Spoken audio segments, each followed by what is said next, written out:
Hi everybody, and welcome to the National Hispanic and Latino ATTC's webinar, Understanding and Preventing Suicide Attempts Among Teenage Hispanic Girls. Today's webinar will be presented by Dr. Luis Sayas. He's Dean and Robert Lee Sutherland Chair in Mental Health and Social Policy at the University of Texas in Austin, but I will tell you more about him in a little while.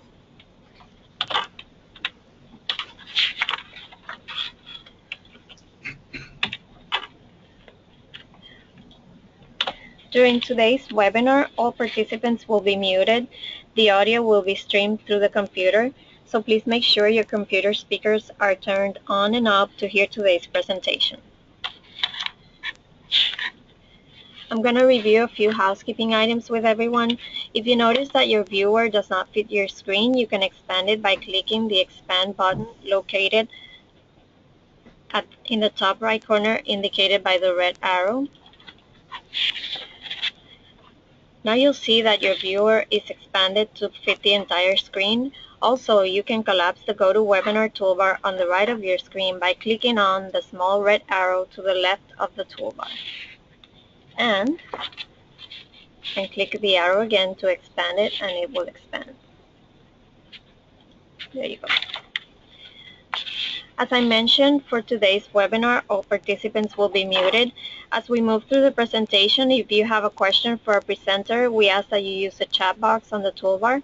Simply type your question and hit send. And what we're going to do is, after Dr. Sayas finishes his presentation, we'll allow a few minutes for Q&A, okay?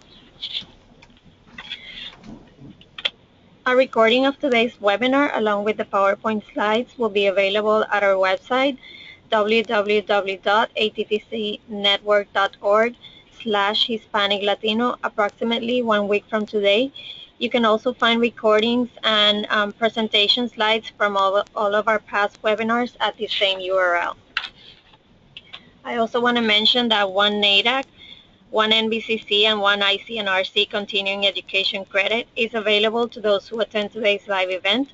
So if you're interested in obtaining CEUs from these organizations, please email us at hispaniclatino@uccaribe.edu. Today's webinar is sponsored by the National Hispanic and Latino ATTC. As of October 1st of 2012, the network has been restructured and now consists of 10 regional ATTCs, 4 national focus area ATTCs, along with the network coordinating office. As you can see by this map, the ATTC network regions were realigned to better fit the current HHS regions. And you can see on the left that we have the 4 national focus area ATTCs. Today's webinar is part of a series that the National Hispanic and Latino ATTC has been offering for the past 2.5 years. The ATTC network is funded by the Substance Abuse and Mental Health Services Administration and serves a critical role in improving the health of the United States. The network achieves this by translating, disseminating, and promoting the adoption and implementation of evidence-based clinical practices and strives to improve the health and wellness of individuals whose lives have been impacted by substance use disorders. You can learn more about the network's products and programs by visiting attcnetwork.org. As I mentioned, the ATTC network is funded by SAMHSA. SAMHSA strives to reduce the impact of substance abuse and mental illness on America's communities through its programs and services, and demonstrates that behavioral health is essential to health, that prevention works, treatment is effective, and people recover from mental health and substance use disorders. So now I'm going to tell you a little bit about our presenter, Dr. Luis Sayas. Dr. Sayas is the Dean of the School of Social Work and the Robert Lee Sutherland Chair in Mental Health and Social Policy at the University of Texas at Austin. Dr. Sayas holds a Master in Social Work degree and a PhD in Developmental Psychology from Columbia University. He has taught at Columbia University, Albert Einstein College of Medicine, Fordham University, and Washington University in St. Louis. His clinical and research experiences have focused on Hispanic and other minority families and their children, and the cultural basis of parenting and improving parenting practices. Dr. Sayas has conducted research on suicidal behaviors among teenage Latinas and is the author of Latinas Attempting Suicide When Cultures, Families, and Daughters Collide, published by Oxford University Press in 2011. While continuing his work on suicidal Latinas, Dr. Sayas is also studying the mental health of U.S. citizen children whose parents are deported to Latin America and refugee children and mothers from Central America who are held in U.S. detention centers. His most recent book is Forgotten Citizens, Deportation, Children, and the Making of American Exiles and Orphans, published this year by Oxford University Press. And we're very happy to have him. So now we're going to have a poll questioning to get to know our audience, and also we're going to do our pretest. So here we go. So our first question, do you currently serve Hispanic and Latino populations with substance use disorders?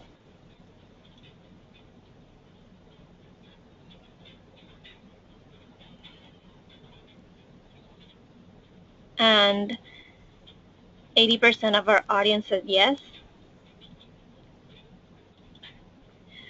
Are you planning to serve Hispanic and Latino populations with substance use disorders in the next 6 months?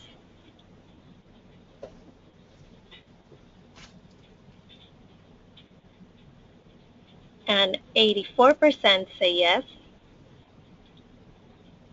What is your current professional role?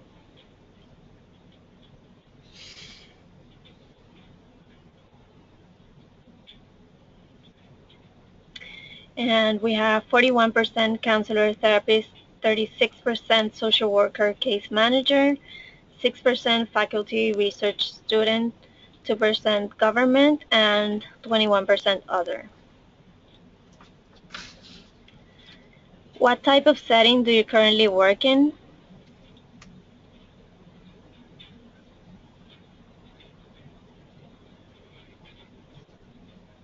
And we have 54% treatment, 11% academic, 10% government, and 27% other.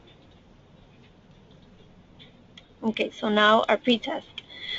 Adolescent Latinas have the highest rates of death by suicide of any racial, ethnic, or gender group.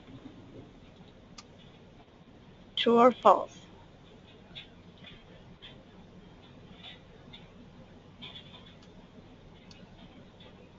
So we have 59% say true and 41% say false. Personal autonomy as part of the adolescent's development is a key factor in understanding the suicidal behavior of young Latinas.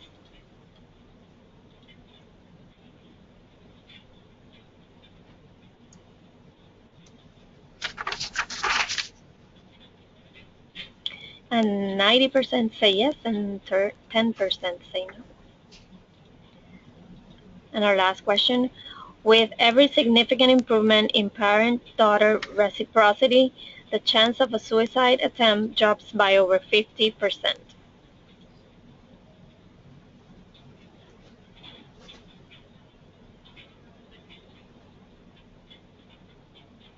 And 97% say yes and 3% say false. Okay? So remember, you can use our chat box to ask any questions, and we'll have some time at the end to answer those questions. And just so you know, if we don't have enough time for all of the questions, what we're going to do is that we're going to post the questions and the answers on our website once we finish. Okay? So now I'll leave you with our presenter, Dr. Luis Sayas. Good morning. At least it's good morning for me. It may be good afternoon for some of you. I want to make sure I see my screen here. I don't yet show the PowerPoint. Okay. And while that's happening, what I'd like to do is thank you all for joining us today on this webinar, and I'm grateful to the work of the National Hispanic Latino ATTC for presenting not only this webinar, but many others that have occurred in the past and will occur in the future. And with this presentation, what I would like to do is go through some background slides and background information relatively quick.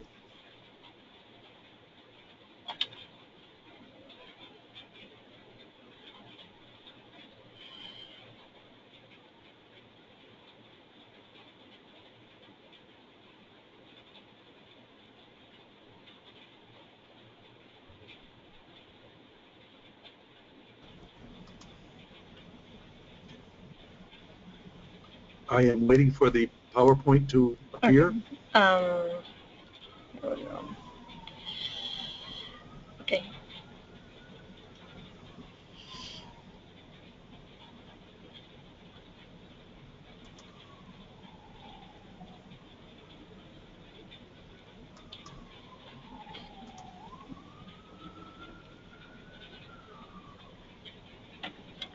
I'm gonna have to share my screen, okay? Okay.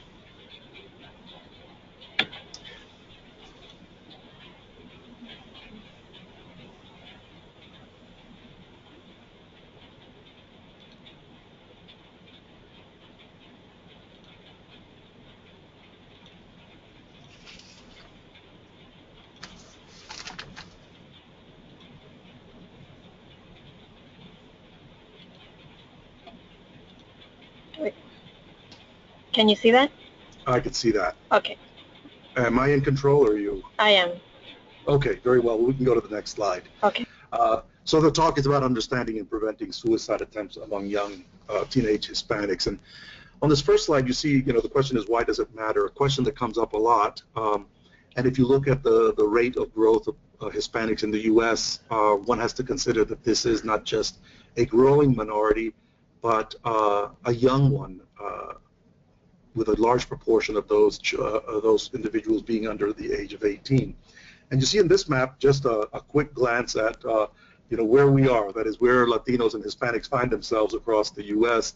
And we have the original core Hispanic states, which are in blue, and the places where there's been a great deal of growth since 1990, and perhaps in the next census we will probably see much more of this map filled out. Next slide. And I just want to point out that the attempts by young Latinas is nothing new. I came upon it back in 1980, actually about in the late 70s, but didn't really get into it until 1980. And we were seeing a lot of suicide attempts in New York City. But when I went to the literature, I actually found two papers published in psychiatric journals by a psychiatrist named Edgar Troutman, who was seeing the same phenomenon as early as the late 1950s.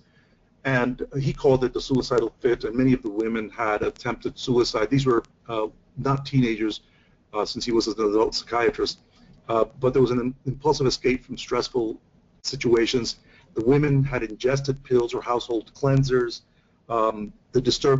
They reported that there was some disturbance with family relationships, either the spouse or the mother. And what's interesting is the women had no thought of death. They were not aware of their thoughts at the time of the attempt, and there were no psychotic symptoms. Today we might call this dissociative states, but in those days they had different names. So we do see that's the earliest publications we see on this subject. Next. And then in 1991, the Centers for Disease Control began to track through its youth risk behavior surveillance system how the suicide attempts of young women, boys and girls in high school. And as you see in this chart, Latinas at the very top in the kind of brown line have always outpaced other young girls in their suicide attempts, and it continues until today. Now they have dropped from the high of 21% in 1995 to about 15%, where they've stayed pretty steady for the past decade or so. Next. And this is 2 years ago. The 2015 data will begin to come out in next summer, so I'm relying on the data from 2013. As those of you on this webinar know, much of the suicide attempts of young people, most people, starts with sadness or hopelessness, a sense of that there's not much in their lives to live for. And as we see here in 2013 in high schools, Latinas, young Latinas were reporting that nearly 50% of them had felt some sadness or hopelessness in the previous year, compared to only about 35% of non-Hispanic whites and blacks. And even when we take the two genders together, Hispanic youth are more likely to feel sad and hopeless than other groups. Next slide, please. And then, of course, feeling sad and hopeless leads you to think about suicide. And then in the 2013 survey, the question of seriously considering suicide attempt resulted in these numbers, which was 25% of young Hispanic females in 2013 had talked about a period during the previous year when they had been seriously thinking about taking their lives, and it was compared to 15% of non-Hispanic whites and African Americans. What's interesting is that when we joined the two genders, the whites overall show more consideration of suicide attempt. Next slide, please. From thinking comes the idea of planning an attempt. And here again, in 2013, young Latinas were at 20% of them having made a plan for a suicide, compared to 15%, slightly over 15% of non-Hispanic whites and roughly 13% of African American youth. And again, when we joined the two genders, Hispanics were more likely to have reported making a suicide attempt. Next slide, please. And then the suicide attempt. Now, the way the CDC asked this question is to say, how many times in the past year did you make a suicide attempt? Unfortunately, they don't give us those numbers. They only give us a no attempt. So in 2013, just under 16% of young Latinas, 1 in 7 or so, for those of you who are better at arithmetic than me, we'll figure that out, but 1 in 7, 1 in 6 young Latinas had attempted suicide in the previous year, compared to slightly over 10% of African Americans and slightly over 8% of non-Hispanic white females. And again, Latinos in general, boys and girls, reported a suicide attempt in 2013. Next slide, please. And I want to give you these 3 slides because I think it's just an interesting comparison. There are those of you from many states around the country listening on this webinar. You may represent some of the states that are located here. And as you see, that Latinas in general across those states, core Hispanic states, in 2009 had made a suicide attempt. Puerto Rico I include there because of especially to show how high the rate was in 2009. Next slide, please. 2 years later, we see a continued the same pattern. The only difference is in 2011, we see a growth in the African American girls attempting suicide in Texas. And so we see the progression here. Go ahead to the next slide, please. And then in 2013, the last year, you see again how high the rates are. New Jersey really bumps up, and Puerto Rico reaches the 20%, almost 21% line. So we see basically what I'm trying to show here is that this is a real and serious problem that's not just any one region of the country or any one Hispanic subgroup, but something that's across the country and pan-Hispanic, if you will. Next slide, please. So the way we've approached our thinking, both as researchers and clinicians, is to think about the theories that we know about and the knowledge we have about adolescence. So one of the key issues is to look at adolescent development, right? The key developmental struggle for the teenager is the the struggle between autonomy, being independent, being one's own person, versus connection and relatedness to the family. And so there's constantly this struggle. We've all seen it in our adolescence. Those of you who are parents of adolescents will know this. And if you think back to your own adolescence, you can remember the struggle between wanting to be with your parents, but also wanting to be your own person. And that's, it seems to be a universal struggle for adolescents in the United States. And in adolescent development, we know that in order to help them grow, adolescents will need mentors who can teach, tutor, guide, inspire, and really show them a great deal of empathy. It's people that they can turn to who will be there when they need them. The other area is developmental systems theory.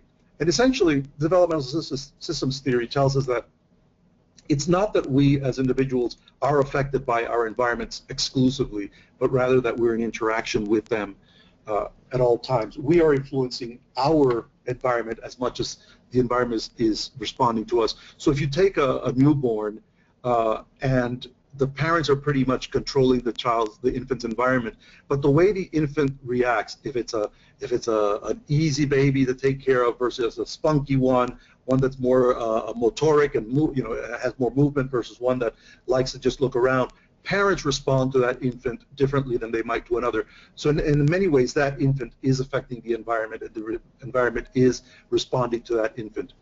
And we also look at family systems theory when we're talking about actually any suicide attempts by adolescents, but certainly in the case of Latinas. We focus on the idea that in family systems there's this balance that families must reach between cohesion and flexibility. So how tightly knit are we as a family? And then how flexible are we in letting members express themselves, become more individual, and how much do we allow into the family system? How porous are the external boundaries of a family, and when do we close them necessarily or unnecessarily to create more cohesion? Then there's a part of the family systems theory is that communication is paramount. The greater the reciprocity and exchange of affection, respect, and admiration among family members, parent to child, child to parent, siblings, among siblings, is very important. And the importance of emotional attunement to one another is part of the family systems theory. And of course, there's perspective taking. Can the adolescent understand his or her parent or sibling and how different they are and where they're coming from, as the kids say? Next slide, please. And so we also work on the basis of culture, especially when we're studying a group such as Hispanics or any other group. And we know that culture, for example, sets the variations in the way families are structured, how they interact, what the child-rearing patterns are. These prime and shape the affects, the emotions that young people feel. I want to point out, though, that while you're going to see here Hispanic familism as what we're talking about, I want to point out that familism is not a uniquely Hispanic or Latino cultural value. Think about it as all cultures having some familistic value system within their cultures. But what happens is that each culture expresses them differently. So we've heard about filial piety in Asian America or Asian families, and we hear about different familistic values in the African American family. So we've got to think about familism as a kind of an overarching concept. In this case, we're speaking about Hispanic familism, which really emphasizes the obligation to the family and one having to set aside a lot of one's own needs in order to take care of the family.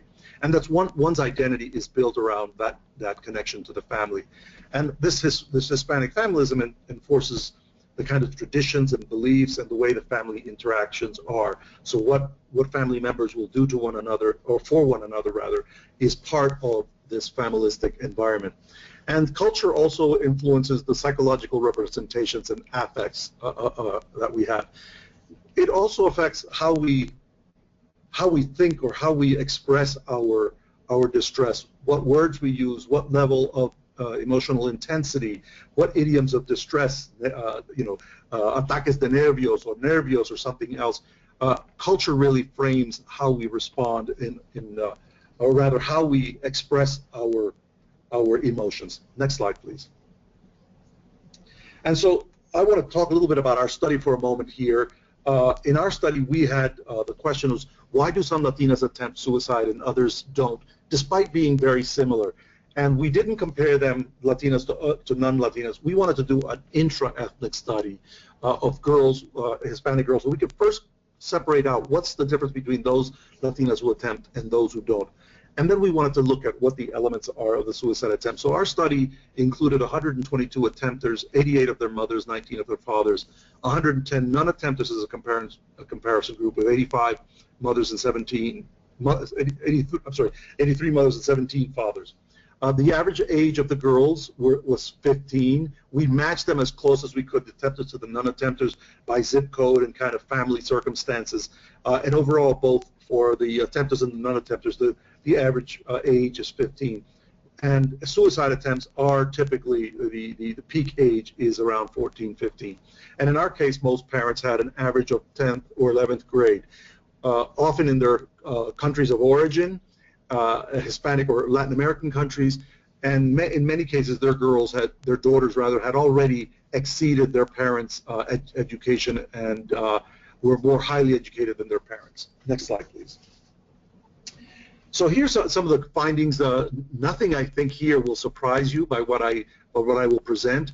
Among the attempters, parent-adolescent conflict was higher, as was depression or the internalizing, than the non-attempters. And then you can see the reverse, which is the self-esteem of non-attempting girls was higher than the self-esteem of girls who attempted suicide.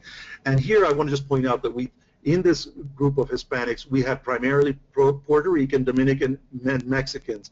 We had other groups, including Colombians and Central Americans, and we put them together as other because of the numbers, but primarily these were Puerto Rican, Dominican, and Mexicans. Next slide, please. So here are some results. Acculturation.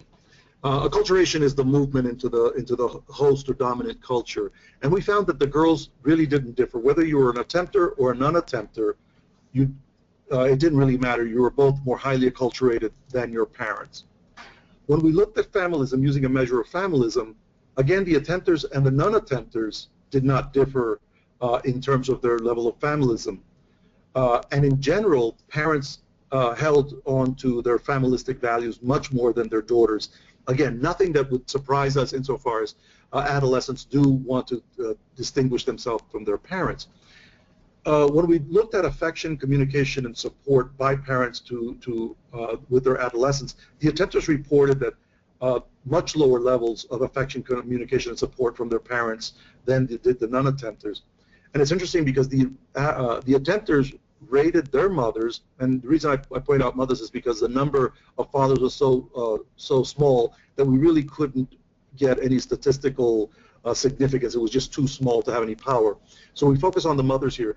The attempters rated their mothers significantly lower than non-attempters rated their mothers in affection, communication, and support. Again, as social scientists, behavioral scientists, those of us on this webinar would not find those surprising that attempters would feel that they have less affection, communication, and support from their parents than girls who are not attempters. Next slide, please.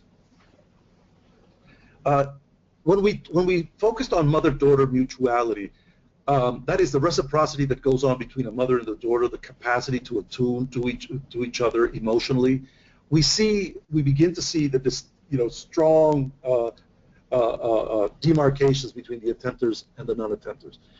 So when we look at the reciprocity, what we also call mutuality with mothers, the attempters reported a much lower mutuality or reciprocity with their mothers than did the non-attempters.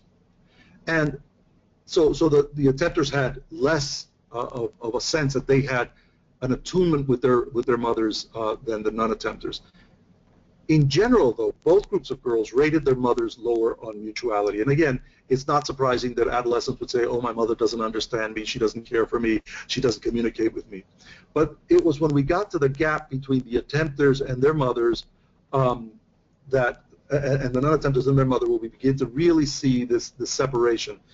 The gap was greater between the attempters and their mothers on this reciprocity than between non-attempters and their mothers. So non-attempters and their mothers, girls who had never attempted, were more likely to get along and have reciprocal relationships, to be able to understand one another compared to the attempters. The and when we asked the mothers about their perceptions, the mothers of suicide attempters thought themselves to be attuned to their daughters. However, when we compared them to their daughters, the daughters disagreed. The mothers were not attuned. So the mothers had a perception that they understood their daughters, that they were friends, that she could tune into the emotional experiences of their daughter, but the daughters were saying, no, she really doesn't get me. Now, the same thing was that the mothers of the non-attempters perceived themselves to be attuned to their daughters. Here's where we see a difference, though. The daughters agreed with their mothers. The mothers were pretty much attuned with them, so that the girls who were non-attempters had moms who were able to listen to them, talk to them, provide support, and kind of knew what was happening in the girl at any time. Next slide, please. So why does mutuality matter? Why would we study this? Well, we used a measure called the Mutual Psychological Development Questionnaire, which is a 6-point scale. So for every 1 point you go up, it shows an increase in the reciprocity between two people. It's a measure that can be used for couples, siblings, anytime you have a dyad. In our case, we use it with mothers and daughters. We also use it with fathers and daughters, but again, we didn't have enough power. But with every 1 point increase in reciprocity or mutuality, there was a 57% decrease in the probability of being an attempter. And that's very important because, again, if we think about what we do as therapists to enhance people's communication and their attunement to one another, we can see in this area how we can reduce the likelihood that a teenage girl, a teenage Latina in this case, will attempt suicide. Next slide, please. So we have this background. So while we see that we also have many publications that you can look up, or you can welcome to reach out to me, and I'll send you the citations. We've published a lot on the kind of families that comprise the families of attempters and the families of non-attempters. For those who had attempted, we saw this prolonged tension growing between the girls and their parents. Oftentimes, it was relations that were tense because of the relationship with divorced parents, where the girls felt caught in between their parents. There was also rebellious behaviors when there were expectations for household chores or certain rules in the house that the girls would break the rules. And sometimes they might perceive that a sibling is being favored. More often than not, it was a male sibling, with the nature of the culture being where the boy may be have a preferred status, may be given much more independence than the girl. When we think about gender socialization, boys are given more privilege and more freedom than their female siblings. So we saw that as a growing tension. It typically didn't happen all of a sudden. It didn't happen at the first event. It was over time that these tensions built between the girl and her parents. And oftentimes we found that there was something related to, when we talk about the autonomy struggle, it had to do with a boyfriend, dating, or sexuality. Now, it wasn't about the dating, and it wasn't about having a boyfriend, or it wasn't about sex, but rather that these issues represented a girl's desire, her natural movement towards more autonomous behavior, to be more independent of her parents. And so things like privacy in their rooms and boundaries that were transgressed by parents. There were concerns about romantic relations with having boyfriends and that sort of thing, and personal attire. How high could you wear? Was the girl allowed to wear her skirt, or how tight might she wear the clothes? So there was the struggle between parents and the girl around this decision making about one's self-presentation, whether it was emotional independence, what I feel, behavioral independence, what I do, or even cognitive independence, what I think. Maybe I'm not as familistic as my parents, and I begin to demonstrate that, and there would be that sort of struggle within autonomy. And the tension would build, and just prior to the suicide attempt, there was an intense argument with parents, and that led to the suicide attempt. Now, afterwards, oftentimes the girl felt guilty that, or rather, that the attempt came as a result of the girl feeling guilty that in some way this ongoing battle with her parents and siblings in some cases was causing the family to disintegrate, to begin to break up, where even parents were fighting with each other and siblings were bickering with each other around our research girl's activities in her home.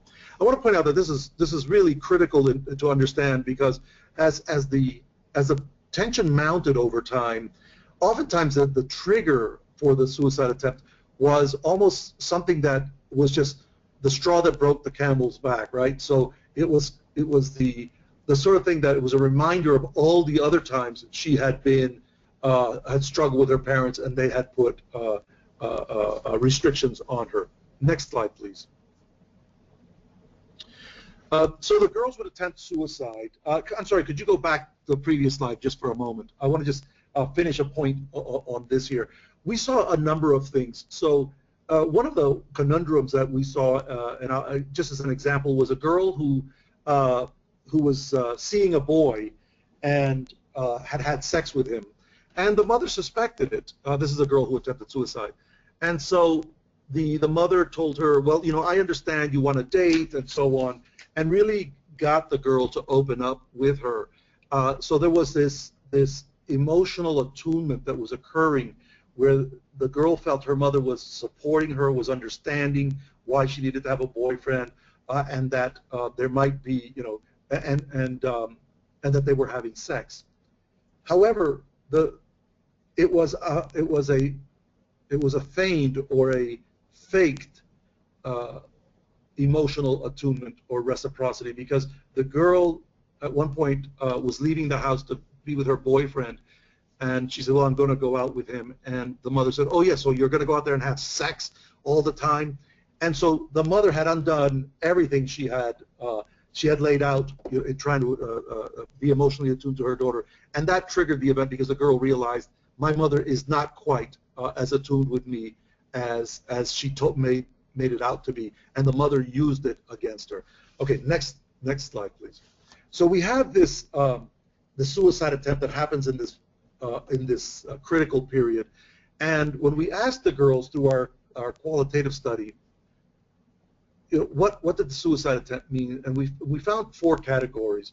One was the category of self-punishment and self-blame. Girls would tell us that I was thinking, oh, I should just kill myself. I'm not worthy. I'm creating a problem in the family. I don't want to cause problems to my parents or to my siblings. So I'm the cause of this, so I want to take myself out. Then there was the emotional release.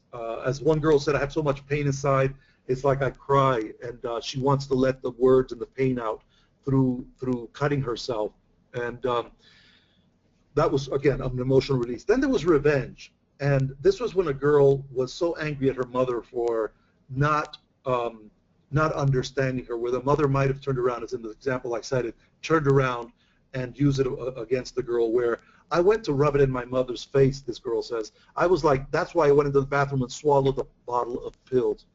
We had another situation of a girl who had traveled from New York to Connecticut with her mother to visit the mother's boyfriend's family in Connecticut somewhere, and they were meeting there, and so the daughter went along. This was not the boyfriend's child. This is her second, wasn't a marriage, but it was a mother's boyfriend. And so while they were visiting Connecticut, one of the mother's boyfriend's cousins fondled the little girl, and the girl came back to her mother there in Connecticut and said, Mom, let's go home, please. I'm upset. You know, things are happening here. But she didn't tell her mother what it was. And the mother essentially said to her, oh, you just want to ruin my relationship. You don't like him, so you're trying to cause a breakup between us. And when they got home to New York, the girl attempted suicide because she felt that, you know, you didn't listen to me when I was really in need, and you were more concerned with having a boyfriend and taking care of him than with your own daughter. And finally, there's the element of control as part of the suicide attempt. It was like, now it was at the other end. Now she had all the autonomy in her hands, and she could make decisions. I could cause my own pain. I could cause my own demise, rather than having my mother controlling me so much. Next slide, please. So this is the model that we look at, and I think it's worthwhile looking at this model when we think about interventions and how we do therapies. The pre-suicide attempt, remember, we're talking about how well families function. Are they cohesive? Are they flexible? Do they understand one another? Are parents, able to attune to their daughters?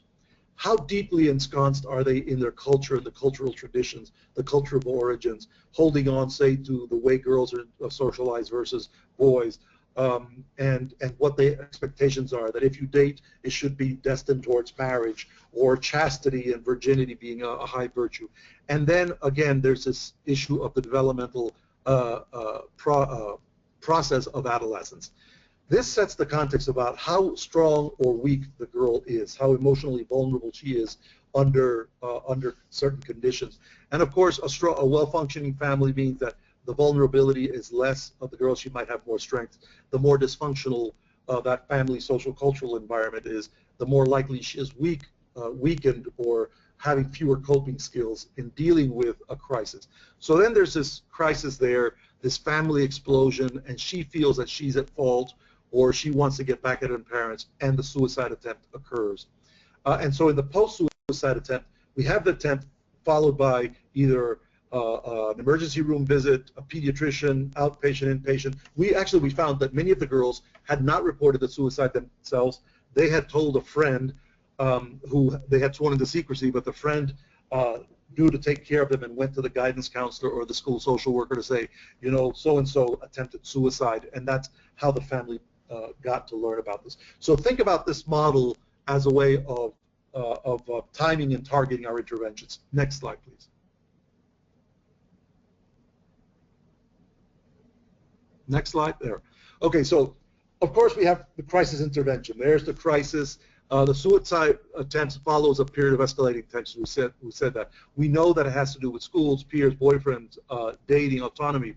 And incidentally, one of the things we found that was different from the literature is that the peer group, friends, were seldom mentioned as a reason for the suicide attempt by young Latinas.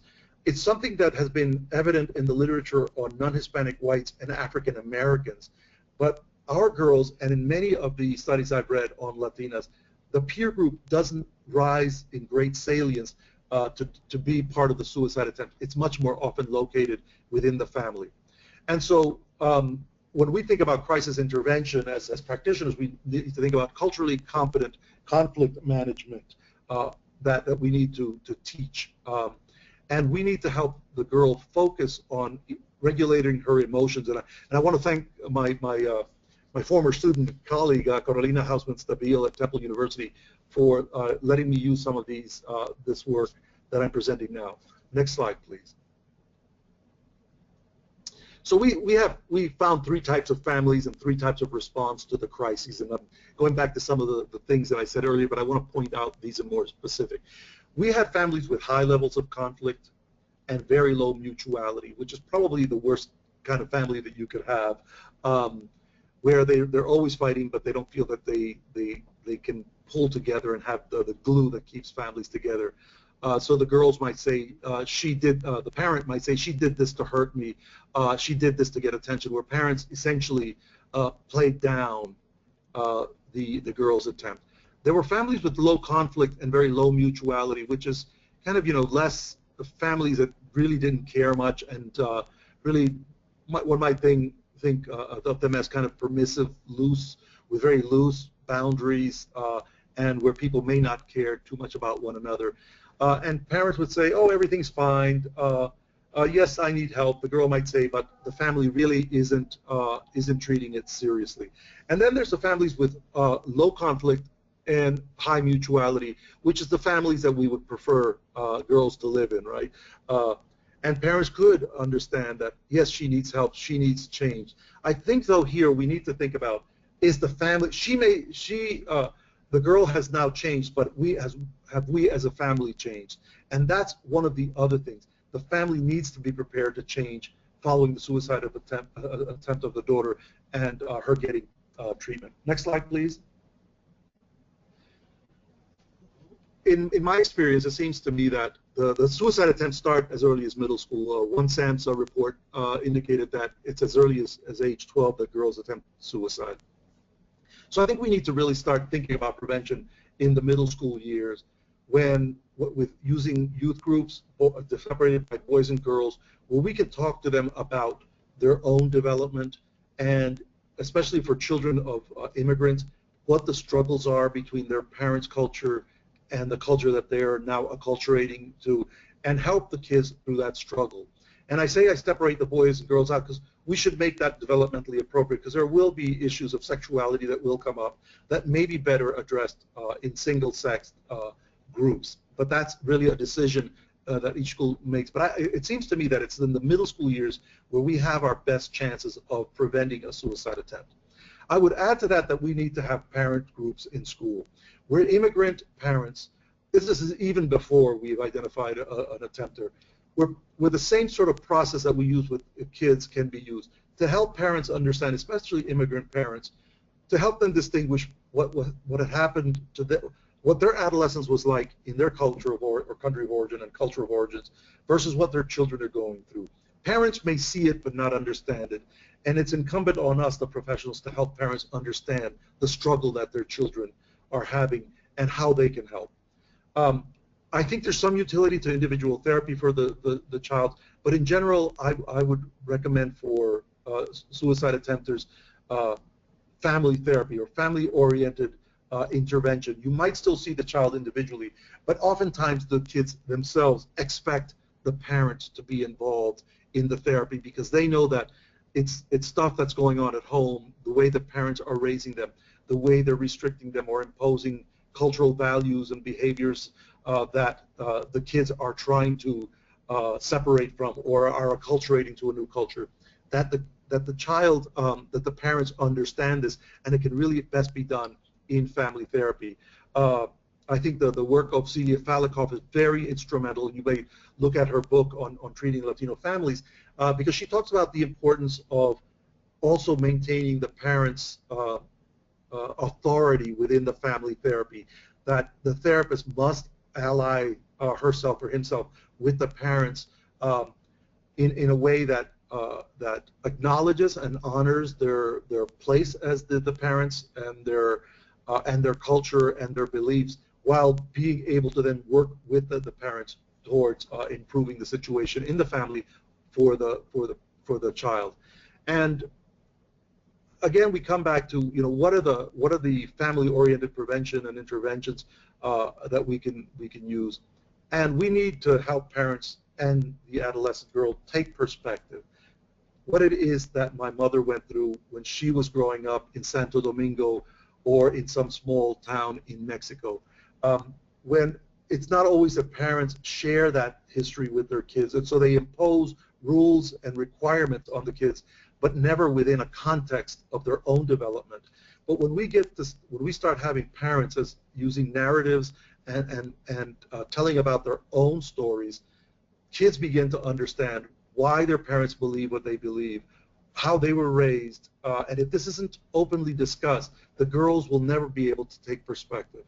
As therapists, then, we also need to then have the parents sit and listen to their child as she narrates what's happened in her life, how it is that she's negotiating the world, and how different it is from her parents. So in many ways, there's a greater, deeper appreciation in this storytelling and this narrative approach from one side to the other, and we raise the level of attunement and the communication that we said before reduces a chance of a suicide attempt by over 50%. I believe strongly in family rituals. Those are the things that give families identities. And sometimes families are derailed from the rituals. There's several wonderful books and articles on this topic, and I really recommend them to you. But the issue is, you know, can families reconnect through the rituals of whether it's a dinner or the way they sit together and tell stories, so that families have a ritual, and that helps listening to one another and appreciating how what each person brings to the family dynamics. And I think those are important aspects of intervention. Next slide, please. And that's the end of my discussion, and I'm happy to answer questions and hear comments. Thank you. Thank you, Dr. Sayas. Yes, we have a few questions. I'm going to start with this one. One of our participants mentions we are seeing some of our middle schools being merged with high school, where I believe this is totally wrong. Do you believe this will lead to an increase in Latina suicide attempts? Oh, that's a good question. You know, it's hard to predict, but I don't think merging middle schools and high schools together is a good idea. In fact, I think if we regulated the size of a high school, instead of these high schools with 2,000 students, 2,500 students, uh, an ideal high school would have between 500 and 600 students. I'm talking about the high school, where kids could be known, where teachers would know the child, the school social worker would know just about every kid in every grade. Um, so if we're enlarging schools, I don't think it's good.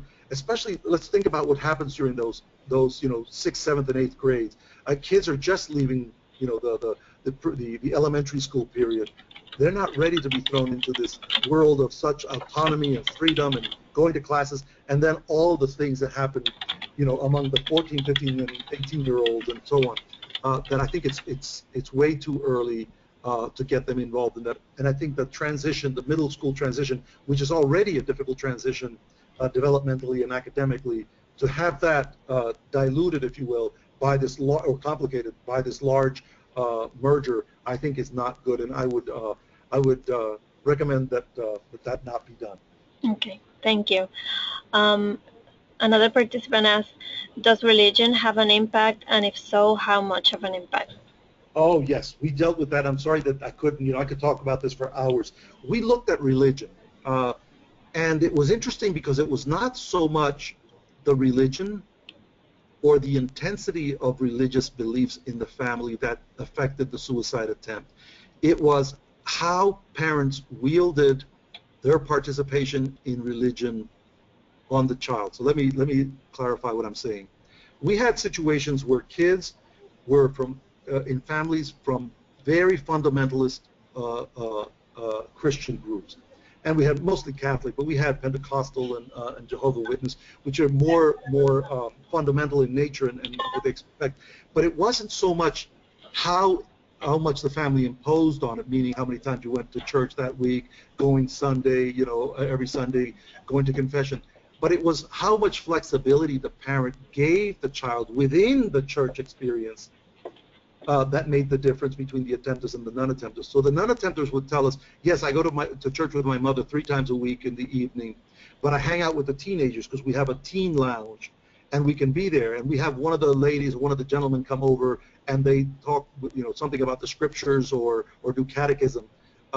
So it was the way that religion was introduced into these children's lives and the flexibility that occurred within the religious experience. And the kids who were much, and among our tempters, there were those who were where parents were not flexible in how their child grew up, if you will, in the church that distinguished the suicide attempter from the non-attempters. Okay, thank you. Um, what about the difference between first generation and second generation Latinas? Ah, also, oh yes, these are all questions that if we had all day, I'd be able to really get into. It turns out that the SAMHSA study showed that it was actually US-born girls, second-generation girls, that were more likely to attempt than first-generation girls, meaning girls who were foreign-born and had been brought here with their parents. In all cases, most of the parents were immigrants. There were some who were second-generation themselves, and a couple of our girls were third-generation. But it was the girls who had been born in the U.S., had essentially lived their lives in the U.S., had started school very early on, often spoke very little Spanish, that were more likely to attempt than the girl who was born and brought up primarily in the country of origin. However, there's also some literature that suggests that it depends on when the girl is brought to the United States that will determine whether she tips over towards the side of being more acculturated versus less acculturated. So if a girl is brought to the U.S. at the age of 13, 14, 15, say, she's already been enculturated to her culture of origin, excuse me, and so the struggle may not be as much as the girl who was brought here at 2 years old and is now highly acculturated at the age of 14 or 15. The struggle may not be as much as the girl who was brought here at 2 years old and is now highly acculturated at the age of 14 or 15. So Rumbaugh and others call this a 1.5 generation, the kids who were actually born somewhere else but were raised here and appear to be like a second generation child. Okay, thank you. Another participant mentions at the beginning of your presentation, you said that acculturation wasn't different between parents and girls, but into the presentation you mentioned some acculturation differences. Can you comment? Oh yes, then I must have misspoke. No, there were acculturational difference between parents and the girls. Girls being more acculturated, parents being less acculturated. What I meant to say was that among the two groups, both the attempters and the non-attempters, they were both more highly acculturated than their parents, and they were the girls were equally acculturated. So whether you were an attempter or non-attempter, you were more highly acculturated than your parents. So sorry if I misspoke. I'm glad to clarify that. Okay, good. Did the study include undocumented Latinas? Is there any data on suicide rate of this population? Another great question. All our girls were documented, were either citizens or legal permanent residents through their parents. Because many were Puerto Rican, we know that they're citizens by birth, so even if they came from Puerto Rico, so that was a large number of them. Among the Mexicans, we had, actually, because they were the clinics where we went, they had to have Medicaid and that sort of thing. We could not distinguish, but most of them were U.S. citizens. Okay, good. So we have, Well, just one other point. But it is important to look at what's happening with the undocumented children, whether it's the dreamers, the kids who are eligible for the DREAM Act, or even those eligible for DACA, the deferred childhood arrival, a deferred action for childhood arrivals. That's something to be considered. In more recent time, I've been going down to do evaluations of kids and moms in the detention centers in South Texas, in Dilley, Texas, and Karnes City, and there is a great deal of suicidality, but that's because they're imprisoned for having entered the country, as refugees. We are trying to get them released, and we're doing the evaluations as a way to show the damage that's being done. But that group may suffer depression. Whether they will move towards suicidal behavior, I don't know. But that's something to think about for the future. Okay, so we have time for one last question. What about screening for depression symptoms in pediatric clinics? What are some of the advantages and disadvantages of working through the public health system? I think screening for depression among the teenage girls would be very useful, actually for both boys and girls. I don't think we have to go below the middle school years in general. If they're younger kids, parents will be able to say something about the kid's behavior. But we all know that sometimes depression is masked by either kind of more hyperactivity, more defiant behavior, or kind of withdrawn, internalizing behavior. So it's important to be able to do some of that screening. It doesn't mean that all of those girls or boys are going to attempt suicide, but it certainly would be a way to begin to identify them. One of the problems for any physician, nurse, practitioner, or social worker, psychologist is doing the screening is that if we don't have the services, we screen someone and we don't know what to do with them, or we don't have the services. It's not that we shouldn't do the screening, but we've got to be prepared to provide services, if and when we discover that there is depression. Mm-hmm. Thank you, Dr. Saya. So again, thank you for your presentation. We really appreciate it. It was very interesting. So now, just a reminder for our participants.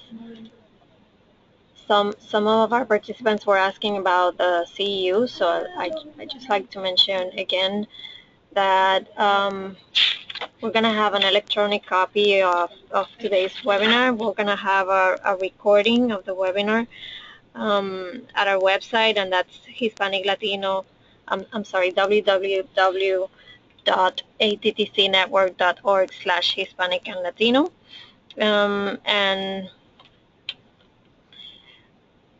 remember that we offer one CEU from NADAC and BCC and or ICNRC, and you may email us if you wish to to receive a credit from these organizations at Hispanic Latino ATTC at uccaribe.edu.